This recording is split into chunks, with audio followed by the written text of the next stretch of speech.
Hi everyone, welcome back to Compassion in a T-shirt. I'm Dr. Stan Steindl, and yes, a week or so into Movember and it's starting to show. I've included the link to my Movember donations page in the description below, just in case. Today we're diving into a powerful topic that doesn't always get enough compassion: working with individuals who've caused serious harm. And to help us unpack it, I'm thrilled to be joined by Dr. Kerensa Hocken, a true leader in this challenging field. Kerensa is a registered forensic psychologist who's spent over 20 years working with people convicted of sexual offences. She's responsible for shaping and developing custodial services across the Midlands region in the UK. And she's even received the prestigious Butler Trust Award for excellence in correctional services, presented by none other than Princess Anne. But Kerensa doesn't just stop there. She's also a trustee and co-founder of the Safer Living Foundation, a charity that's doing incredible work to prevent sexual abuse by helping those who have offended or are at risk. And as if that wasn't enough, she also is a member of the Compassionate Mind Foundation, where she has co-founded the Compassion Focused Therapy Forensic Special Interest Group. So get ready for a conversation about compassion, complexity, and change in forensic settings. It's not always easy work, but it's deeply impactful. And Kerensa is here to share why compassion could be the key to reducing harm and creating a safer world. And so I bring you Dr. Kerensa Hocken.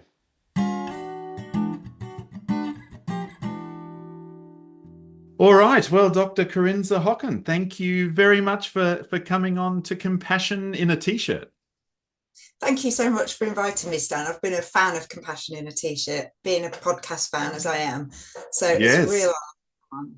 Yes, actually, we might even speak about your podcast at the end as well, because I think I've just dived into all of that. So I think, yeah, we'll sort of share that with everyone too. But I thought your work sort of highlights the importance of kind of the origins of human harmfulness, and especially, I guess, in forensic populations. And so I wondered if we could start there. What can you describe this concept, I suppose, of human harmfulness?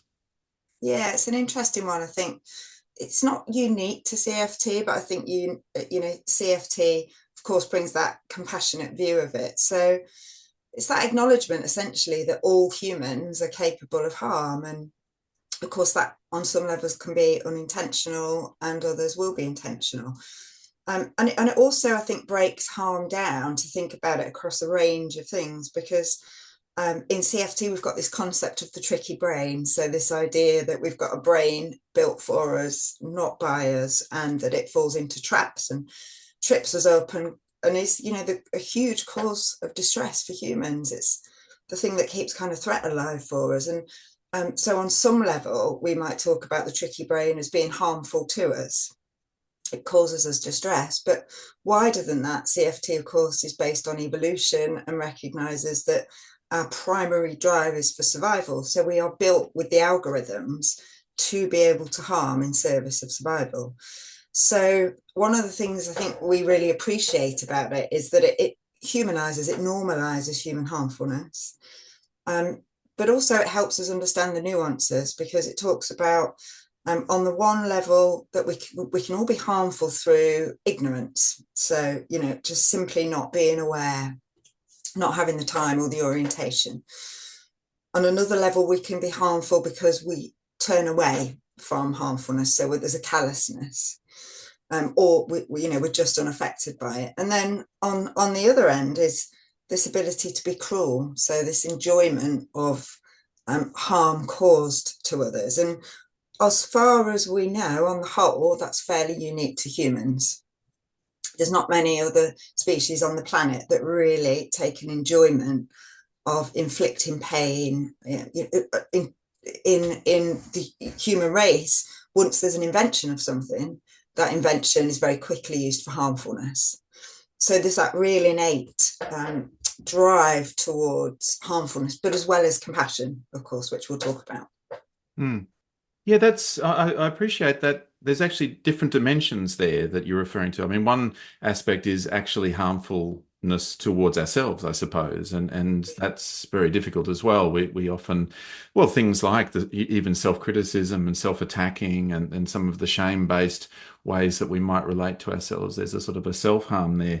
But then there's sort of harm to others by accident, there's harm to others by turning away, and there's harm to others through cruelty. It's funny because I was talking with Stephen Rolnick, who you may know from the motivational interviewing world, who probably he's somewhere in your general island there in the UK. I think he's in Wales, but yes, he was sort of trying to talk almost about harmology, the study of harm and how it can happen in these all different ways. In fact, sometimes his real curiosity was around harm when we're trying to be helpful, even.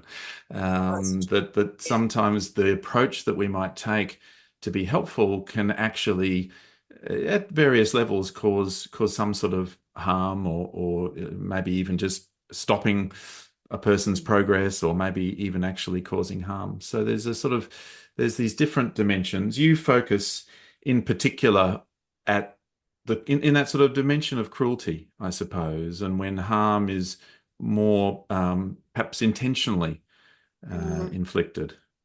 Yeah, I'd say that's largely right. Although, callousness is a real feature of people that harm others deliberately. And we work in forensic populations with people that harm themselves, particularly, you know, we talked about the critic and shame, which is a big part of the work, but also people then that physically harm themselves or self-injure. That's real common in forensic population. But I was wondering, Stan, whether I could just pick up on something that you said about Steve Rolnick and what he said Yeah. about accidental harm, because in CFT, of course, we've got those qualities of compassion, which are kind of wise courage. And so CFT might say that that would be compassion without the wisdom. So Mm. we might have that intention to want to help. We'll notice there's a need for help and there's an intention to go in and help, but without the wisdom, we may unintentionally harm when our intention was to help. Yes. Yeah, they sort of talk sometimes, don't they, about the near versus the far enemies of compassion. The near enemies are, as you say, this sort of kind of intention to be helpful, but unwisely so, or unskillfully, and therefore, kind of potentially causing harm. And then the far enemies of compassion, which might be more in terms of callousness and cruelty and so on. You linked it to survival. Could you elaborate there a little bit on how you make sense of that? Sure. Yeah. Well, CFT will say that we are, built by evolution, which has no particular direction or no particular aim other than to adapt to the environment.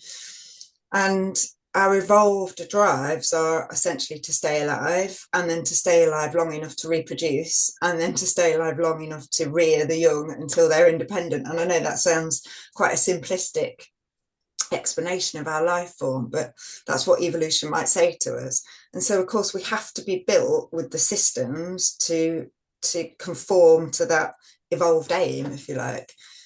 So I think this is where CFT really nicely describes it with the motivational systems. And we have that threat system, which is the better safe than sorry, fight, flight, freeze system that really helps us be sensitive to threat and to be able to deploy strategies to defend ourselves, whether that's attack or avoid.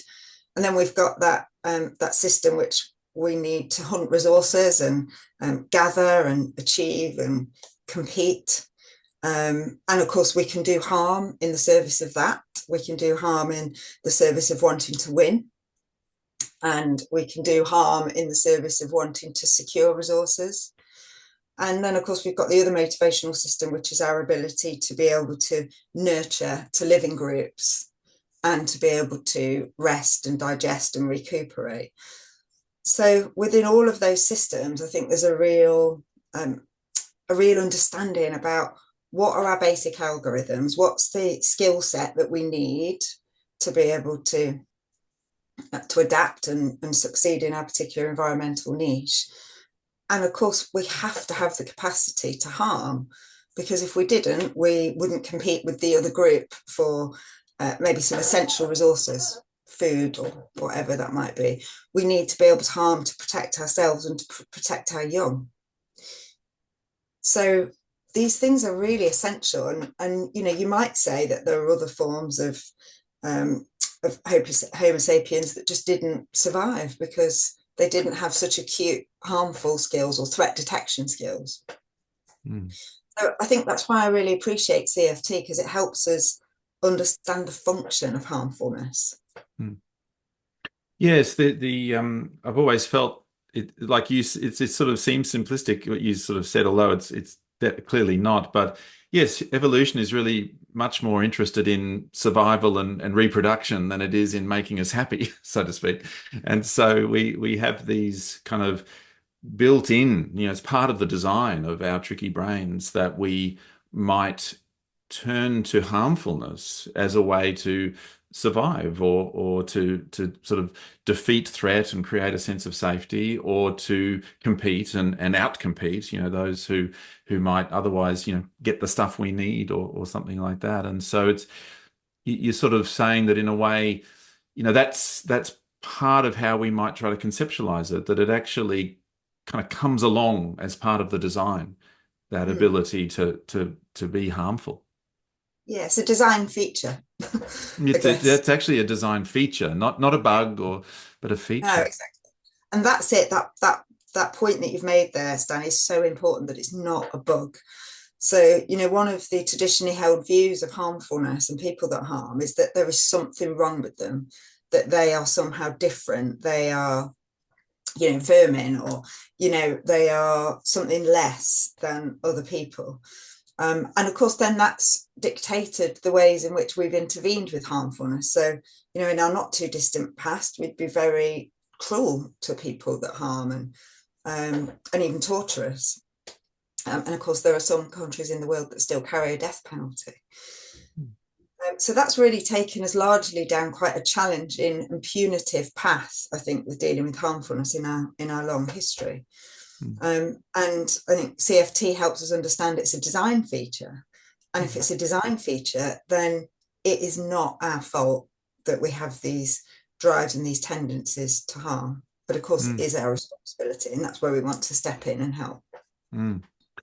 Yes, I've been listening to my current favorite podcast, which is the Rest is History podcast, and they've been discussing the French Revolution, and it just makes you catch your breath sometimes when you sort of hear the torturous harm that was being perpetrated there, and it was sort of in the name of progress, in a sense, and universal human rights and all the rest of it, and yet still up until kind of recent centuries, there was the what is it they do with the horses and the drawing and the quartering, and Born and quartered. Yeah, that's I where mean, that's.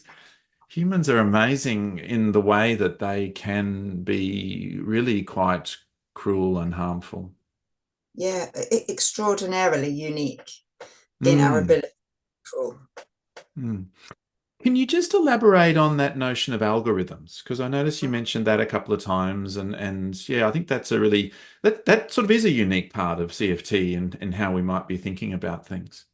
Yeah, I think it really hones in on this idea that we're very biologically driven, again, with these design features that we didn't choose. And these algorithms are like if-then rules, or stimulus response. So if you see an opportunity for food, then go after it. Or if you see an opportunity for mate, then go after it. Or if you see a need for defense, then deploy the necessary defense skills. So they're if-then rules, and they operate on such an unconscious, automatic level, which is why they feel unchosen for people. And I think particularly in our current environment, where of course we've got this really acute sense of self and this self-awareness, this conflict between these urges and drives that we experience and the kind of clash with whether that's right for us, whether that matches our values or our morals or the way that we live, is an immense source of suffering for people. Mm. And of course, then that reinforces that view of self that others might think that there's something bad or evil or inherently unique or wrong about me. Mm. Yeah. So the algorithms, I think, help people understand that this is our biological blueprint. And when I work with people, I will say, do you think about and automatically choose when your stomach rumbles, when you're hungry, or in the presence of some nice food? And how much conscious intention do you put into noticing food and then making the decision to go after it? Now, of course, people will do that perhaps if they're paying attention to the kind of food they want to eat. It becomes much more conscious. But people really realize that we are very unconsciously driven in our basic drives. Mm. So when you explain it in those ways, I think people get it a bit better. Mm.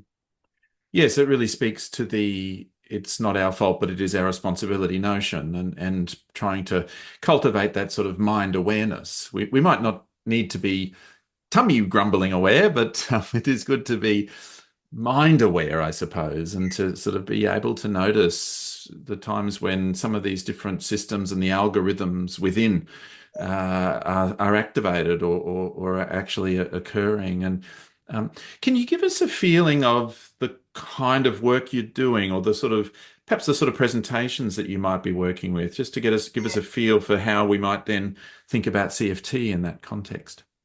Sure. Well, I mean, the presentations are very varied because, of course, anybody can harm people. So um, we work with many different types of people, but the sorts of things that we might be working with on the whole are people that commit very serious harm. So they might be people that commit sexual offences, they commit very serious violent offences.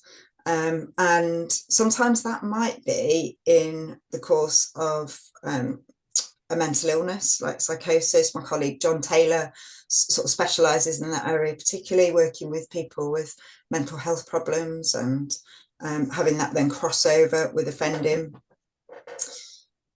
And it's really interesting, I think, Stan, because one of the things around CFT, it tells us that we have this evolved design feature for harm. But then one of the real commonalities we see in people that harm is that they've been harmed themselves. And so, although they've had their individual journeys towards harmfulness, that is something that we see regardless of the kind of offence people have caused, or harm people have caused, rather.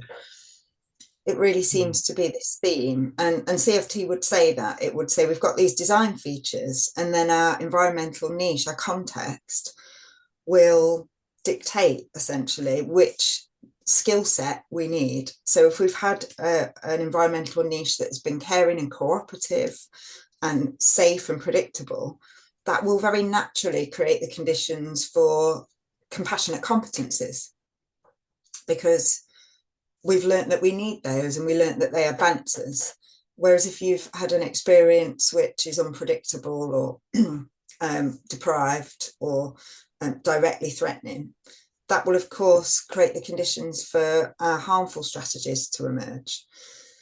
And so some people haven't really had the chance to develop those compassionate competencies. And importantly, Stan, not only that, but they may well live in environments where competencies for compassion and compassionate action actually place them at more harm. So these harmful survival strategies have served them in some way. Of course, they've got harmful unintended consequences. So on the whole, the people that we work with, Stan, have been harmed by other people.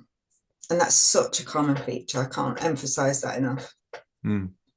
It's sort of the compassionate wisdom, isn't it? That idea of we have tricky brains that were designed for us, not by us, and then we're born into a certain caring arrangement or social context, and things start to happen, and we're kind of shaped by that. I think one of your relatively recent papers is titled "Hurt People Hurt People." Is that Yeah. yes, because of this notion that so often that's a part of a person's history.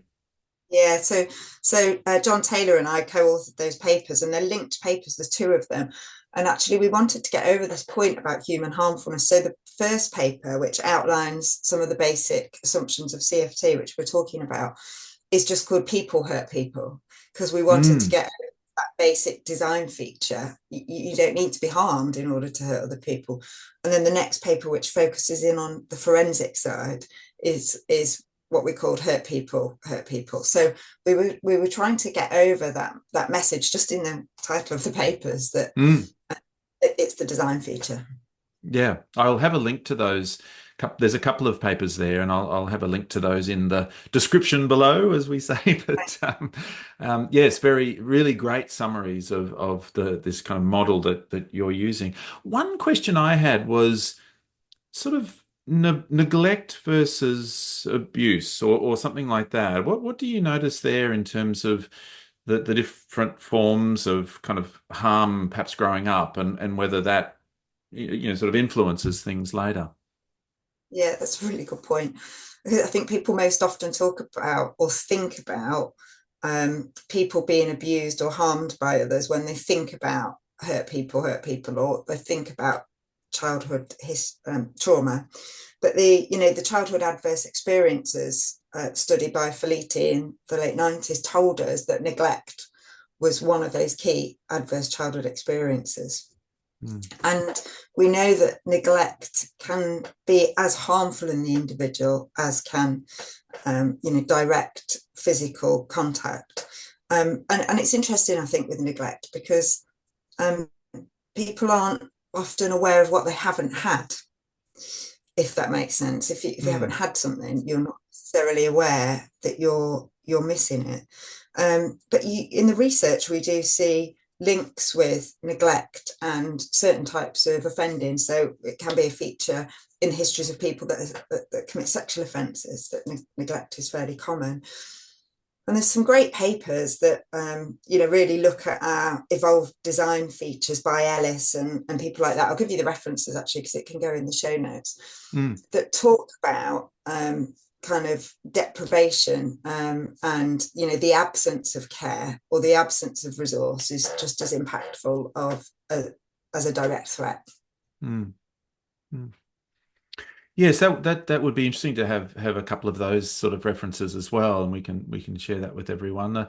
I've done a little bit of work, although our colleague and friend Marcela Matos is really the leading force in this. The notion of shame memories, and the role that shame memories can play, both I think potentially in terms of psychological distress, but also certain effects on compassion or fears of compassion. Does shame memories come into your work? Is that part of what you might look at in this sort of section? Yeah, it's huge, huge, Stan. And this is kind of what um, really attracted me to CFT, actually, because I primarily work with people that commit sexual offences, which of course is a hugely shamed and stigmatized offence in and of itself. But um, shame and stigma, self-stigma, are real features of people that commit sexual offences before they offend. Right. Very commonly because they've had their own experiences of abuse and trauma.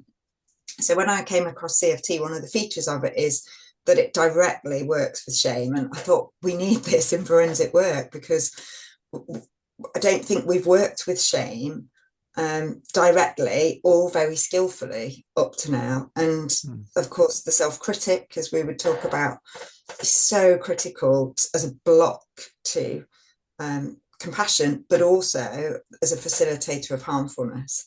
So when we work with people that harm, we want to really develop people's ability to be able to notice this kind of shameful, hostile inner self, and importantly, to be able to address that. Mm. Yes, that's interesting. There's sort of the early shame experiences or shame memories can sort of be present prior to offending behavior, but then it really becomes a very vicious cycle around shame as the shaming kind of continues, or that internal sense of shame, or perhaps kind of an external sense, or even active shaming. And so this kind of really you know constant recycling of shame-based self-criticism comes into, hostility towards self, but hostility towards others as well. CFT kind of offers a little way. And I suppose the other finding is that these shame memories are often the origin of the fears, blocks, and resistances to compassion as well. And I think you were almost alluding to that. What have you found with the FBRs amongst your group? We've certainly found them to be quite a significant challenge to work with. FBRs are a challenge for all of us. I think we can all relate to that. But where people have learnt, even before that they've offended, that they are not worth being cared for. They are somebody that attracts hostility and hatred from others, that they've been physically or sexually exploited. That kind of identity that it builds for people is absolutely resilient. And I think particularly in this population, it's much more of a struggle for people to accept that it's not their fault that these events have happened to them, these kind of previous adversities. And added to that is then the context that they've now committed a very serious and stigmatized offence. And many people will want to punish themselves for that. And this is where I think the distinction between shame and guilt is really helpful in our work, because shame, of course, is very threat system led. It's the threat system turned in on itself, essentially, when we have the internal shame or the critic, and then we've got that sense of external shame, what people think of us. And that really motivates us to defend, to avoid, withdraw, justify, to defend ourselves, which is a real block to compassion, a real block to accepting responsibility for managing oneself so they're not harmful. Guilt, on the other hand, is thought to be more green system in its origin. It's that ability to notice when we've harmed and the want to do something about it. So it's kind of compassion when we're the source of harmfulness, in a sense. Now, both of those self-conscious emotions feel awful, they feel bad. But guilt actually motivates us for repair and self-correction and so on. So really what we want is guilt over shame. And we can say to people, look, you don't have to give up feeling bad. You can still feel bad, because there's that, Paul will talk about the good-bad paradox, that, in order to be good, I know that I'm bad, or I have to feel bad. So we can say to people, you don't have to give up the feel bad, because there is something in there. I've harmed people and I need to feel bad about that. And, there might be some sense of truth in that we do need to feel bad in order to be stimulated to do good, to repair, and to make sure that we don't do bad again. So we use this idea of guilt, the difference between guilt and shame in our work, so that we can support people to move towards guilt, but we have to work with the shame first. Yes, moving from the I am bad to the I've done something bad kind of distinction, as they. Yeah, that was well described. Yeah. Yeah. The okay, so the harmfulness is sort of built in. It's a little bit about survival. It might emerge from threat system and threat protection. It might emerge from drive system and competition. It might even arise somewhere out of soothing system, especially if it's kind of unwise or unskilled helpfulness. That's sort of interesting thought. And then we're born and things start to happen and we're shaped by all of those experiences, and often neglect or other adverse childhood experiences might lead to hostility towards self and other, and some of the behaviors that arise out of all of that, but also lead to real fears and blocks around compassion as well. And so it's kind of like the double bind, really, isn't it? It is those same experiences perhaps promote certain harmfulness and block certain compassion. So how does CFT then really kind of provide the model there to work with all of that? I mean, it's so beautifully kind of described by you there. So yeah, tell us a bit about how CFT has been brought into it. And CFT permeates forensic work across a range of levels. So I mean, I guess the obvious application is as a therapy. We know that CFT is more than a therapy, but we can bring CFT to work directly with people's capacity for harmfulness. And the ways that we would do that are, of course, as you would see typically in CFT, the psychoeducation part. We want to help people understand everything that we've discussed, Stan, so that the start point is that we know that we're working with, you know, a biological machine that was built for us, not by us, and there's those traps, and that we've got this design feature for harmfulness. And then, of course, we would support people with those abilities to balance those systems. So you compassionate mind training. But what CFT, I think, really offers over and above that is, first of all, this ability to formulate thinking about, well, what is it that you've had to do to survive in your life? What have been the unintended consequences? And I think those particular questions, the survival strategies and the unintended consequences, really highlight what we would refer to as risk factors for offending. So, you know, in the forensic research, there's these set of characteristics, these psychological characteristics that predict reoffending. And they're what we're wanting to work with in our forensic work. And CFT helps us understand the origins of those risk factors, because the origins lay in our adaptations to our environment, our survival strategies, and then the unintended consequences to those.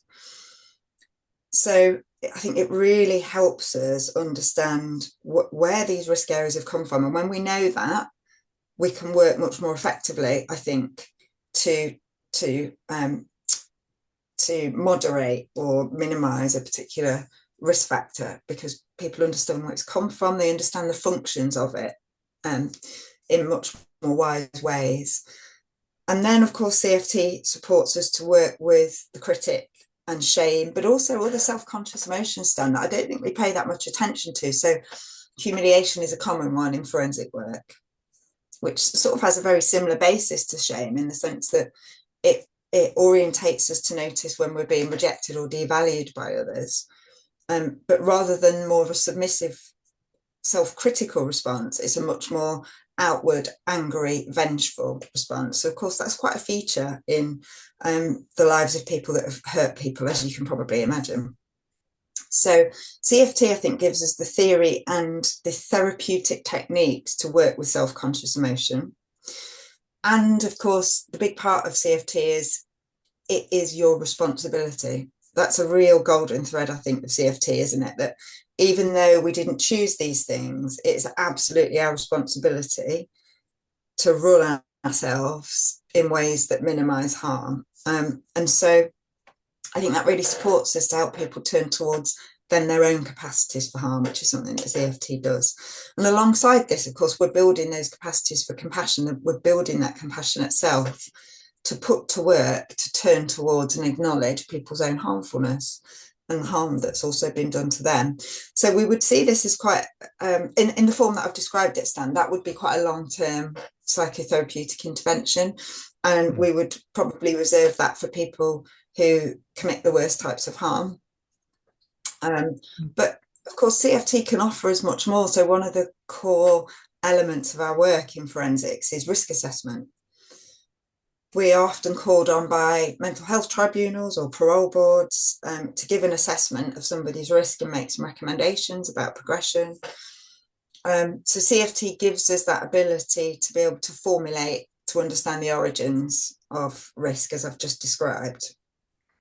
And I've found that a very helpful process, because I think people often think that compassion and risk assessment don't go together, and that compassion and risk management, or compassion and risk acknowledgement, are two different things. People often talk about having to balance them, and they are not a balance, because, of course, compassion from the CFT perspective is our ability to turn towards distress. And that distress also means turn towards the harm that we're capable of causing. So I think CFT, more than anything, actually orientates us to notice harmfulness within ourselves. And that is absolutely what we want to do in forensic work. So there isn't a balance between compassion and risk assessment in my view. I think that's probably just a misunderstanding about what compassion really is, that it's soft and warm and being nice to people and letting people off the hook. And so I found that engages people much better in the risk assessment process, and they're able to more readily accept their own risk.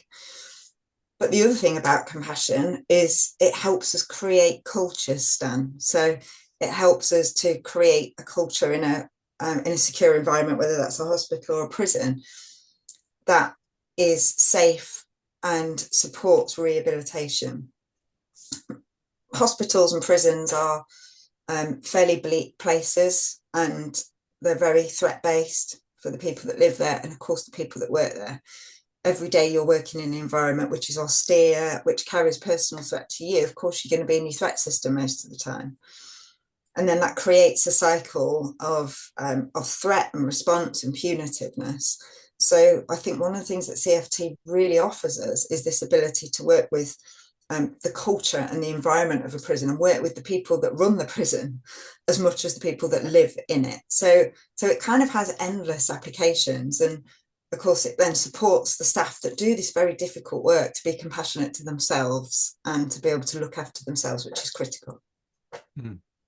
Yeah, oh, that's such a great summary of some key areas, and in some ways, lots of questions come up for me. But the CFT working directly, I mean that's well, it's powerful work, and it takes its time by the sounds of it. You know, you're really working through the compassionate mind training skills, and trying to help people to understand, in a sense, their own risk. I guess that idea of survival strategies and unintended consequences, and that might inform perhaps our reporting as well, or if we're asked by the courts or things like that. But it's really the self-assessment of that kind of risk, and people being able to understand perhaps their own minds, and create a bit of a collaborative formulation about that, and kind of greater understanding comes greater helpfulness, I guess. And so they're able to sort of work with those bits that they're coming up with. I think you're close colleagues, or sort of good colleagues with David Prescott. I think you know Yeah, David. David Prescott, yeah, his ace. Do Yeah. you know David? Yes, I know him actually, funnily enough, through the motivational interviewing world, Cool. because he's in that world. But I also interviewed him on this channel just a few weeks ago, and he said something like, "Your upbringing is not your fault, but your future is your responsibility," was sort of the way that he just sort of fleshed it out a little bit in that moment. I thought that sort of made a bit of sense, because it gives you that kind of notion around just noticing the strategies that we learned, and why we learned them, and yet the consequences that they have brought for us. And so the risk assessment is really, it's sort of, yeah, it's an interesting name in a way, because risk assessment here is really sort of akin to case formulation or something like that, in a way. And so it has multiple useful aspects to it. The creating a culture one, though, I thought I might dive into. You did a wonderful podcast. I think it was with the BBC, although it is also on your podcast as well. And that was it, sort of kind of really just interviewing a fellow, David, I think, about his life story, really, and sort of understanding his background. And he talked about growing up there in the schemes, I think it was, of Scotland, and then the trouble he sort of experienced later on legally, and so on. And I felt like that really sort of conveyed, disseminated almost a sense of how we're trying to think about these things, and disseminate a culture of compassion, really, not only in prisons and hospitals, but sort of in the community. What are your thoughts there about how the community receives this idea of being compassionate towards people who have done very severe sorts of things, and how we can kind of create that culture of compassion broadly? Such a good question. Just starting with the community reaction to harmfulness, our innate reaction is to want to shame people, isn't it? Because in a group, somebody that is harmful potentially represents a threat to the whole group and survival. So our natural reaction is to want to punish or to cast them out, to shame. So again, it's not society's fault that we are shameful or punitive or not understanding of people that commit such serious harms. It's just our natural reaction to do that. So of course, we need to work with people to help them understand that although their reactions to this kind of offending are intuitive, they're actually not that helpful. They're not conducive to creating a society which we know supports rehabilitation and success. Or in the research around forensics, they call it desistance from offending. So my colleague Sally Tilt and I, who we do the Radio 4 programme together and the podcast actually, what we really wanted to do was bring the stories of people that we hear every day in prison out to people so that they can hear, because people don't know what happens in prison. People don't know what kind of work we do, and they don't hear the stories that we do. What they do hear is the media coverage, particularly around the trial or when the offence is first discovered, which is inherently biased and towards a punitive kind of negative appraisal. So we wanted to bring the other side, the stories of people's lives, as a way of starting to educate people, to help them understand the nature of humanity. And it's a tiny drop in the ocean, Stan, I think, the work that we've done, but you have to start somewhere. And, there's many of us all over the world trying to do that. So that was our kind of step into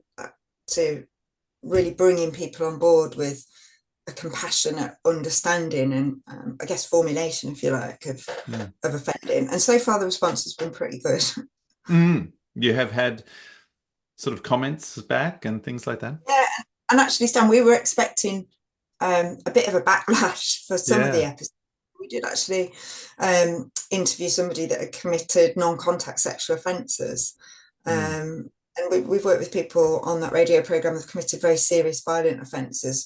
And on the whole, people's response to the stories have been compassionate and understanding and helpful for people. It's triggered people to kind of rethink things, I think.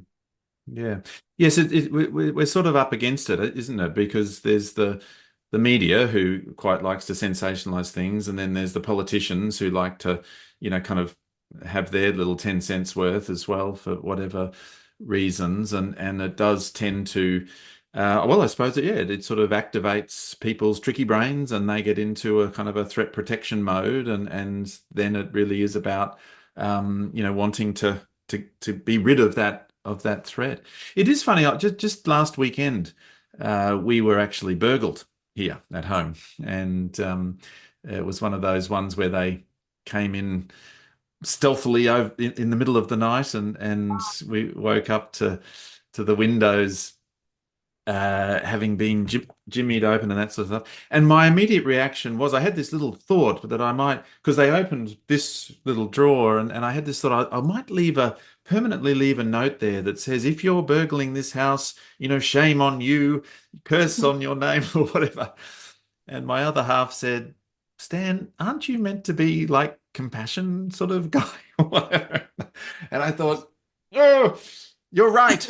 But anyway, it's very, very easy to slip straight into those feelings, and it takes quite a bit of wherewithal and presence of mind to start to think differently about those. Even, I mean, that was a very minor sort of a situation, but I often find it, like sometimes even just to think, they were a child once too, that just gets you there a little bit, just to remember. Perhaps, things have happened that have helped create this version of this person. Yeah, I think that's such an important point. And where we're directly on the receiving end of the harmfulness, it is a block to compassion. And in many ways it needs to be, because, our primal ancestral history would mean that, if we were under threat or under attack, we need to be able to defend ourselves to survive. So those very quick reactions are necessary and important, aren't they? But as you say, in the kind of context for you, or kind of the environment that we live in, we know that that reaction to harmfulness isn't necessary or isn't needed. Things might have been different for you if perhaps someone had come in and they had a weapon and there was a direct threat to you. You might needed to have been harmful in order to defend yourself. Yes. But I think it's that trick, it's that knowing when I really need to be defensive and shaming, and do I really need that to defend myself? And that's, I think, where compassion helps us, is that wisdom to know at this point the threat isn't great enough to me, it's not immediate or not to me directly. That means that I don't need to deploy those safety strategies of harmfulness to protect myself. And what I need to do is think about what would be helpful to minimize harm and to create a society and a culture which minimizes the likelihood of an environment that contributes towards, harmful circumstances, to deprivation and poverty and harm within the home. Yeah. Yes, well, I must admit, I did go out today and bought 3 security cameras and things like that, just to sort of to see. Yeah. Moving back to CFT more specifically with individuals, one of the things I was really curious to ask you about is the competencies of empathy and sympathy, and whether they get different attention in the work that you do, or whether there are things to watch out for or anything like that in terms of trying to build competencies of empathy, build competencies around sympathy. What are your thoughts there? Yeah, it's an interesting one. People in forensic research have long focused on particularly empathy and whether that is a facilitator of desistance, or whether a lack of empathy is a facilitator of harm. And callous lack of empathy features in one of the factors in that concept of psychopathy that is often used in forensic work. And empathy is an interesting one because, like all the competencies, you don't necessarily need it in order to be compassionate, but it helps, and we know that it helps. So what we want to do is develop people's capacities for empathy, but rather than going directly in on that necessarily as the first point of call and saying to people, we need to work on your empathy, what we want to do is look at people's history and understand why they never had the chance to develop empathy. Because often that helps us understand why this person lacks that competency now. And, if you've been raised in an environment, Stan, where your needs don't matter, where people have been callous and cruel to you, I guess 2 things happen. One is you never get the right context to develop empathy. It's a competency. We've all got the capacity for it, but if we haven't had the opportunity to develop it, that's not our fault. But the other thing that happens is it kind of breeds callousness. It's, well, people's feelings don't matter. People's feelings aren't recognised. They're not important. They're nothing really to pay attention to. So, and then that develops that sense of callousness, that lack of empathy. So first of all, what we want to do is work with that stand. So we want to work with the harm that's been done to people before we work with the harm they've done to people. And I think there's this kind of process in CFT where people turn back to these origins and are supported to grieve for them, to feel moved by their own experiences. So we develop people's empathy and the sympathy for themselves first, and the experience they've gone to. It's kind of like a defrosting of the empathy system, I sometimes think of it. And then once we've done that, we can support people to turn that competency towards the here and now and their experiences with others. So it's kind of those flows of compassion. It's from self to self first in that way before it's from self to others, if you like.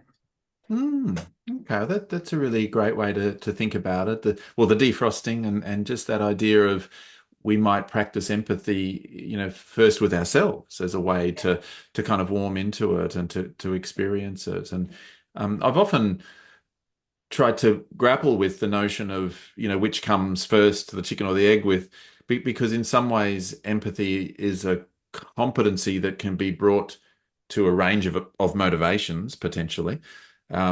So, but we can bring it to a compassionate motivation, or do we cultivate the compassionate motivation so that, you know, the empathy is kind of, you know, brought to that first, or something. And so I've often pondered that.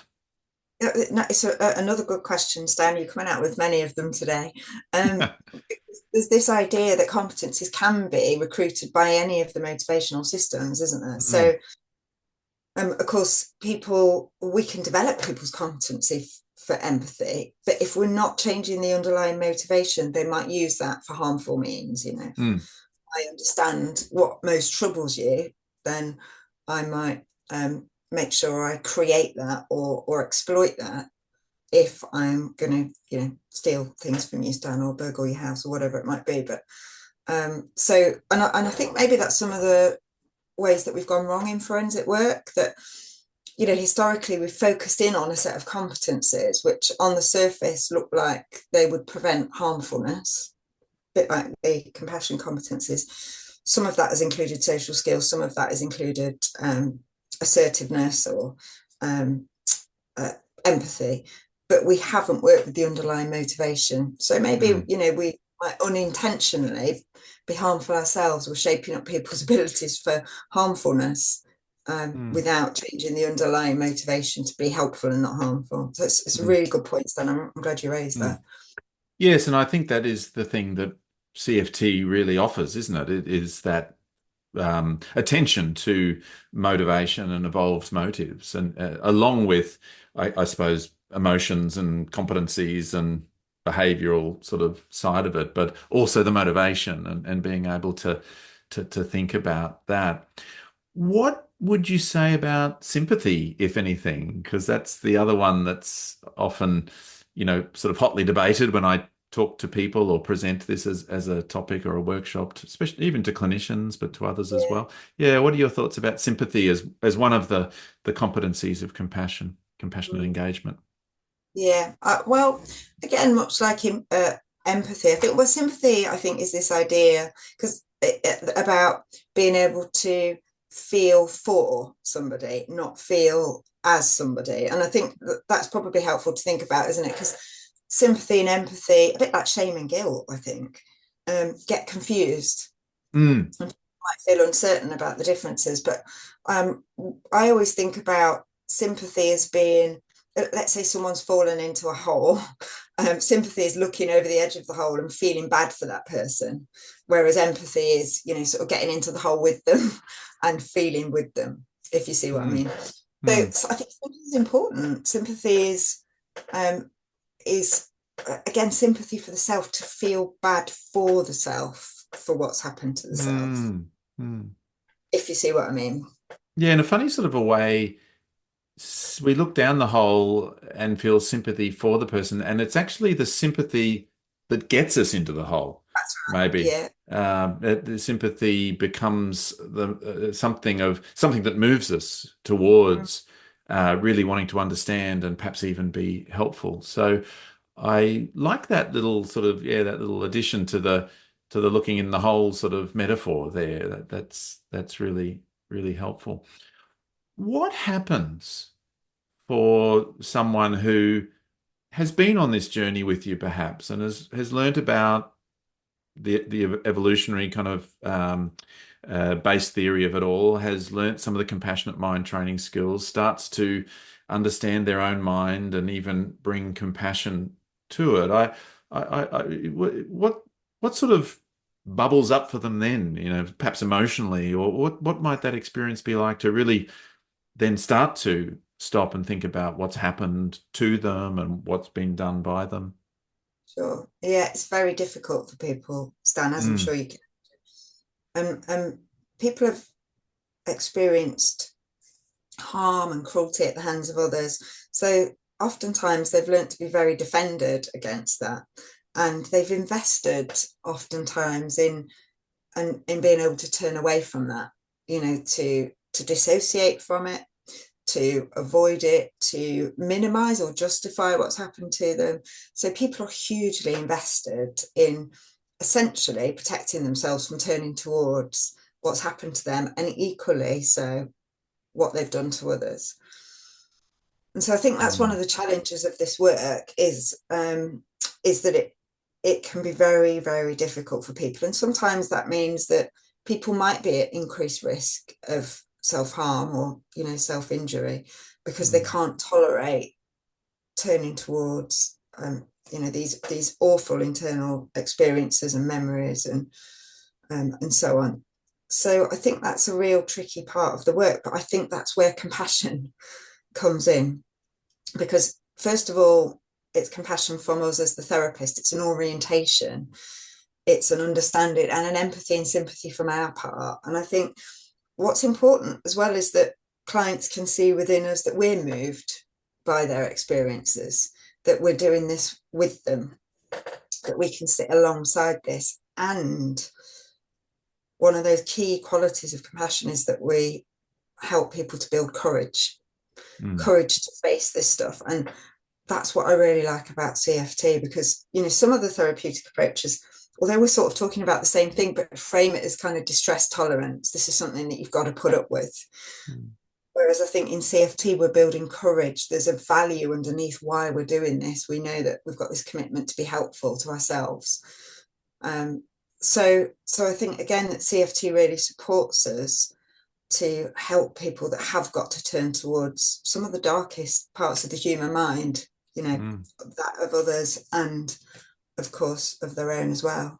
And I suppose if people listening here could to just imagine something that they've done to harm other people, not very serious, unintentionally maybe, but just spend some time thinking about it, how horrible that feels. And we're asking people to do that on, a real significant scale. So that's why I think it can be slow work as well, Stan, to support people to have the courage to work through it. Yeah, so slow work, just almost a kind of a gradual exposure, really, isn't it, to these internal processes that perhaps they've so long avoided or been defended against and so on. I was imagining all sorts of rage or panic or grief, really, probably, arising as people make their way along this more compassionate journey, and just the grief of perhaps their whole life or things that have happened to them or by them. And they're important emotions to facilitate is the rage, is the grief, because oftentimes either they've been directed out or they've been kind of well contained and defended. So, CFT supports us to understand that actually they're helpful processes to go through. And I think sometimes in forensic work, historically, we've not wanted to work with feelings like rage. We've perhaps been worried that might then mean that risk has increased, for example. But it's such an important emotion to work with and support people to engage with in helpful, not harmful ways. Yes, it's almost, it seems a bit funny to say, but it's almost a good sign, perhaps, when people, maybe the shame and humiliation and the expression that is around all of that shifts into these more, or I don't know, not more core emotions, that's not right, but they're sort of more vulnerable emotions, perhaps, and being able to really, with courage and wisdom, turn towards those. And it sort of suggests that we're, as painful as it is, getting somewhere or something like that. I think that's right. Yeah, absolutely. And I think that is almost part of the defrosting process, although that sounds counterintuitive to say. But there's something we're engaging with,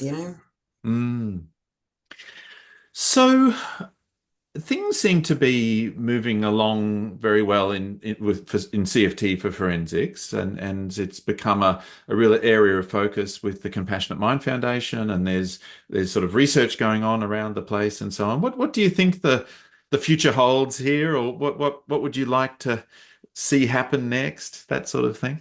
Yeah. Okay. So, well, I think what myself and also John, who's been working alongside me in the Compassionate Mind Foundation to kind of further this, what what we would really want to see, I think, is a general change in orientation towards how we work with people that harm. I think if we can affect change there, then we're far more likely to be able to affect change on the individual. So, you know, changing cultures in prisons, in things like policy and processes that are more supportive of restoration than kind of pure punitiveness, if you like. And I think bringing compassion to an understanding of risk, I think, would really help us. And for that to be, I guess, more of an accepted way of trying to conceptualize people's harmfulness. Because once we can bring that to understanding harmfulness and risk for offending, I think it more naturally follows through that we would want to then target the things that lay underneath that.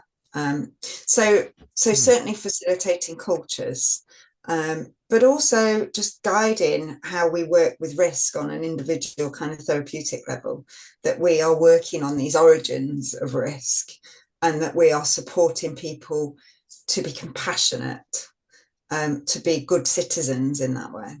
I think sometimes we, I think probably historically in forensic work, we haven't really achieved that yet, although that is the aim, that's what we all want to do. But I think CFT offers us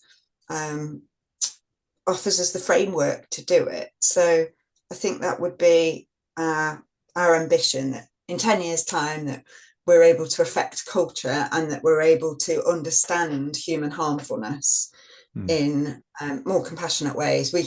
You said it at the start, we humanize human harmfulness. And once we can do that, that changes our response to it, both at a group level or societal level and at the individual level. Yes, that's a very worthy aim, I think, and we'll do our best to get there. So if people were wanting to connect with you or sort of find some of your stuff, there's a podcast, I guess, and things like that. Yeah, where can people find you and your work?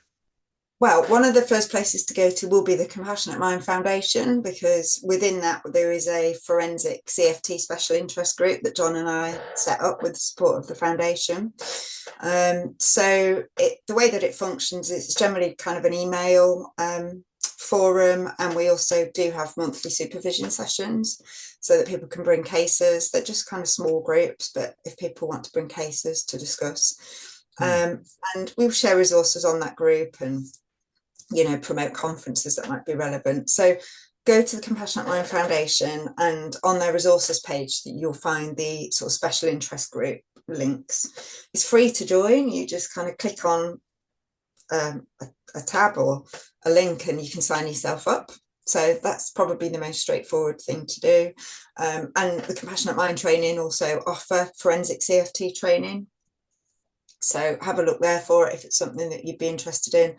And then there's the Behind the Crime on Radio 4 that we talked about, which is the radio program that then kind of goes into BBC Sounds as the podcast. And that's where we talk with people that have harmed. And so that's our way of trying to kind of bring the story to the public. But then there's the Forensic Psychology podcast, which you talked about. We did with an episode with Paul, and that's where we talk to practitioners and other forensic psychologists about about the work that we do and how that can be guided. So there is that great episode, isn't there, with Paul, who we were lucky enough to have that chat with. So, and I think he outlines really nicely the sort of compassion background and how that helps us with harmfulness. So they would be my immediate tips, Dan. Yes, great. No, I will.